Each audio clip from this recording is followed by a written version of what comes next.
अलबेरिया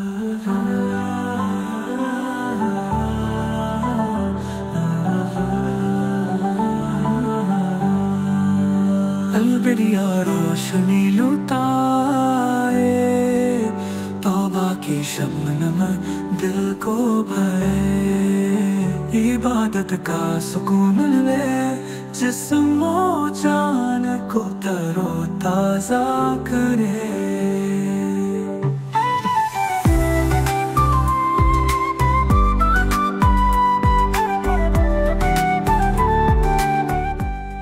আল-বাদিয়া মসজিদ সময়ের এক সফর।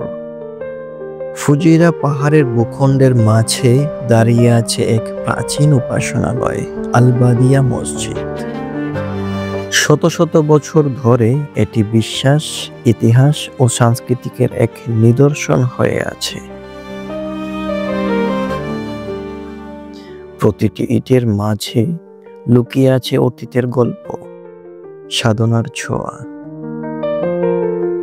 অনুমান করা হয় এই মসজিদটি 1500 শতকে নির্মিত হলেও কেউ কেউ মনে করে এটি আরো পুরনো। এটি সংযুক্ত আরব আমিরাতের অন্যতম প্রাচীন মসজিদ, যা আজও তার সৌন্দর্য ও গুরুত্ব বজায় রেখেছে। মাটি, পাথর ও পোড়া ইট দিয়ে তৈরি এই মসজিদের সরলতা ও সৌন্দর্য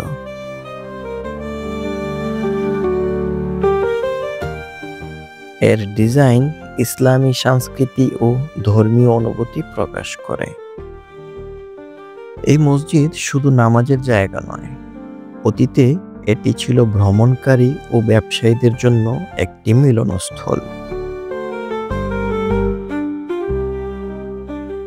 এটি আরব উপদ্বীপের ঐতিহ্যের এক নীরব সাক্ষী।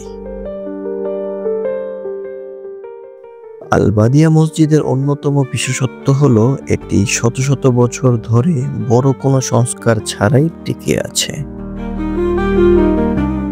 প্রাকৃতিক উপাদান দিয়ে নির্মিত হওয়ায় এটি পরিবেশের সঙ্গে সুন্দরভাবে মিশে গেছে।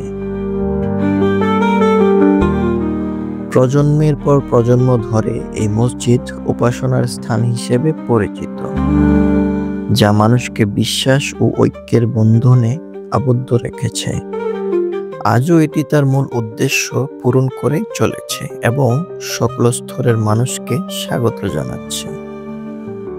আল-বাদিয়া মসজিদ সংরক্ষণের মানে শুধু একটি স্থাপনা সংরক্ষণ করা নয়, এটি সংযুক্ত আরব আমিরাতের সংস্কৃতি ও ঐতিহ্যের এক গুরুত্বপূর্ণ অংশকে টিকিয়ে রাখা। এটি অতীত ও বর্তমানের মাঝে সেতু বন্ধন। अलबेरिया रोशनी लुटाए, तौबा की शबनम दिल को भरे, इबादत का सुकून ले जिस्म और जान को तरोताजा करे।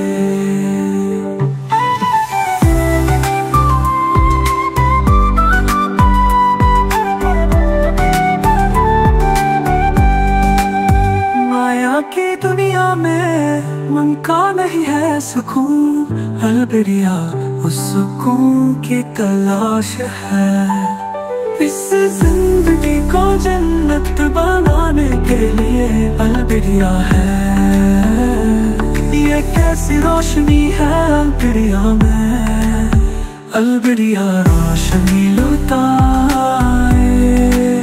तौबा की शबनम दिल को भरे, इबादत का सुकून ले जिस्म और जान को तरोताजा करे।